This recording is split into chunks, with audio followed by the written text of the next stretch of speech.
കത്ത് വായിച്ചു കഴിയുമ്പോൾ എന്റെ മനസ്സിലുള്ളതെല്ലാം മനുഷ്യക്ക് മനസ്സിലാവും. അത് ശരി. അപ്പൊ കത്ത് കൊടുത്ത് അവളുടെ മനസ്സ് മാറ്റാനാണ് നിന്റെ പരിപാടി. പരിപാടിയോ? എന്ത് പരിപാടി? അവനെ ഇന്ന് ഞാൻ എടുത്ത് ചാടല്ലേ ചേട്ടാ. അവനെ പുറത്ത് ചാടിക്കാനുള്ള ഏറ്റവും നല്ല അവസരമായത്.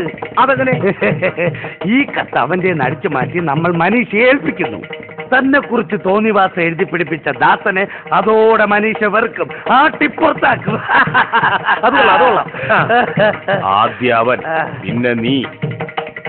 എന്താ ഒരു സംശയം? ഒരു സംശയമില്ല. എന്നാ പിന്നെ കത്തെടുക്കാം. കത്തെടുക്കാം.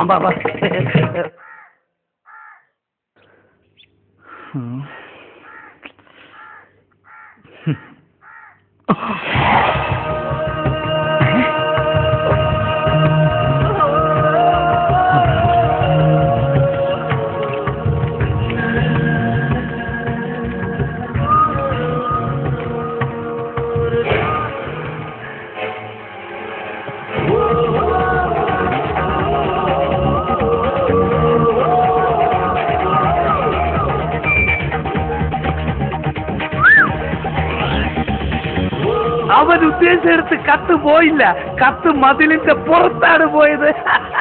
നമുക്കൊരു കാര്യം ചെയ്യാം, ബാക്കിൽ കൂടെ പോയി അതെടുത്ത് നോക്കാം.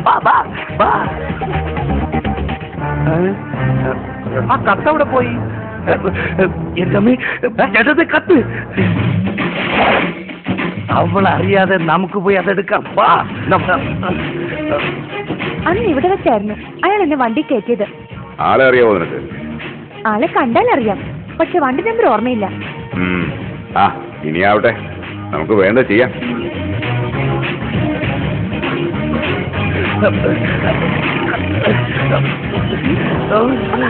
കുട്ടിയോ? അച്ഛാ, ഇയാൾ എന്നെ വണ്ടി കയറ്റാൻ നോക്കിയത്. പെമ്പിള്ളേരെ വഴി നടക്കാൻ സമ്മതിക്കത്തില്ലല്ലേ?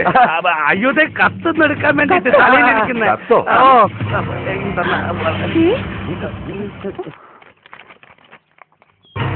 എന്ന് നിന്നെ ആത്മാർത്ഥമായി സ്നേഹിക്കുന്ന നിന്റെ സ്വന്തം കാമുകൻ. അത് ഞാനല്ല. അപ്പൊ കരുതിക്കൂട്ടിയാണല്ലേ? അയ്യോ